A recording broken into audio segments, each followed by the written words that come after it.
All right, welcome back. We continue live right here, #1 Cochran Sports Showdown. We're talking football right now. We now know who's going to be in the Super Bowl coming up in 2 weeks in Miami. It's going to be Kansas City, San Francisco.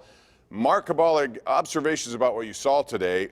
You surprised with the outcomes? Both those games were not very entertaining in terms of competitiveness, I thought. No, I wasn't surprised about the Kansas City one. They were just an all-around better team.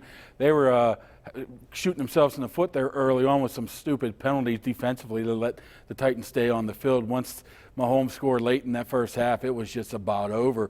I mean, they very well could be the best team in the NFL. I guess we'll find that out in 2 weeks. San Francisco, I mean, when you run the ball, when you throw the ball, 8 times in an entire game? Hard to believe. There's nothing you can do about it. I mean, you have to say it's great for the running back, but my goodness, that offensive line, those tight ends are just knocking people off the ball.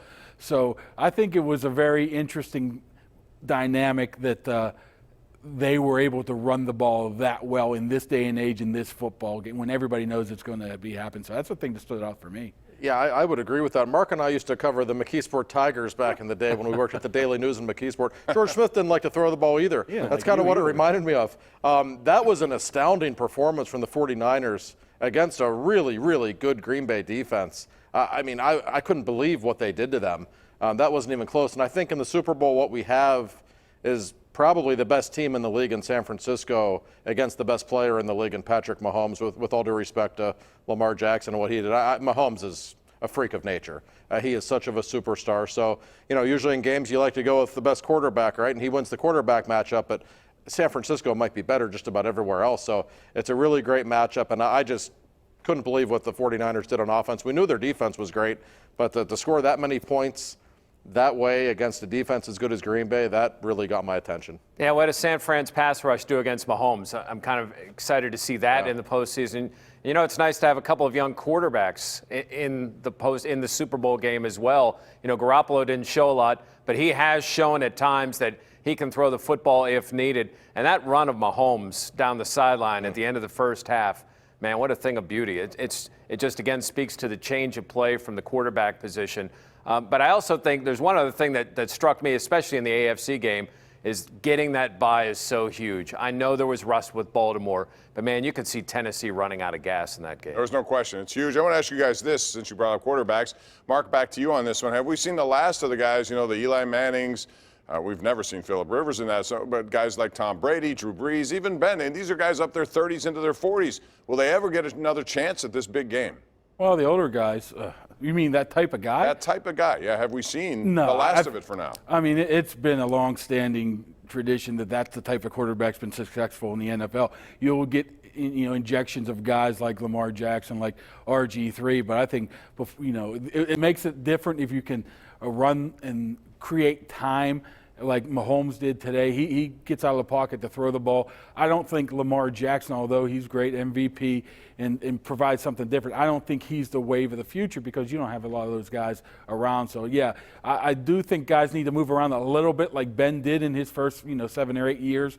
But I think the quarterback, the 6'5" guy who can throw down the field will always be useful in the NFL. But I do think we do now have a core of young quarterbacks that are exciting and now are proving and getting to these opportunities and winning these type of games. Mahomes, Garoppolo, I know Jackson didn't win, but you've got a good young core of quarterbacks. It seemed like forever it was Ben or Brady or Manning or even Breeze to an extent that were in all of these games. Now you're seeing these young quarterbacks starting to take over. It's good for the league. Maybe not for the Steelers with Roethlisberger, but it's good for the league. Yeah, and even Garoppolo didn't have to do anything, but he's had a very good season. His win-loss record is extraordinarily good, and he's got star appeal. It's going to be a fun Super Bowl, I think, in that regard. You've got two young quarterbacks who are very dynamic, very likable, and there are so many around the league. And by the way, even though it's great to have the athleticism that we see in a lot of the young quarterbacks, the guy who's going to be the first pick in the draft in a few months is still more of a traditional drop-back passer.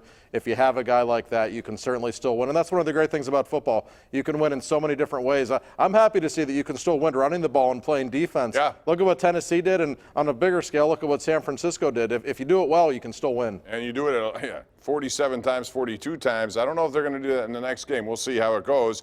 A little later, we're going to talk about the Steelers having a new quarterback coach, or at least a quarterback coach. But right now, it's time to go around the horn for this week's Smooth Moves, which are brought to you by Pittsburgh's largest supplier of the smoothest granite, marble, and quartz countertops you're going to find anywhere, Armina Stone. Smooth Move, Josh Yohe, we'll start with you. What's your Smooth Move of the week? I'm going to go to the sport that I cover, hockey. Smooth move goes to Mike Sullivan, who has decided to keep Brian Rust on the power play. Why wouldn't you? He looks like Rocket Richard this season. I don't know how long it will last, but leave him on the power play. He's been unbelievably good there. Every time he's on the ice, he makes the Penguins a better team. All right, Mark? See, I was going to go with Josh Yohe dyeing his beard for TV, but I like to look would young, think right? that would be not right, so I'll just stay away from that. I wouldn't even mention that if I were you. I wouldn't mention that. So my smooth move goes to Art Rooney, just giving Ryan Shazier another opportunity. He says he's always welcome back. They could always just tell him to get on with his life's work. I know it might not be the popular thing to do, but just to make sure that he's always welcome, if it's a coaching staff, if it's just being around the team.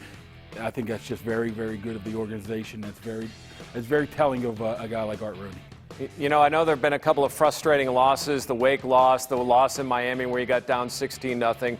But how about Pitt basketball sweeping North Carolina and taking Louisville to overtime? I know they're not where they need to be or want to be yet, but you're seeing signs more and more as they go forward. They got three big guys coming into the program. Smooth move for Pitt basketball. I agree with that, and all those guys you saw on Saturday are going to be back next year, so things are looking good for Jeff Capel. When we come back, things aren't looking good for the Astros.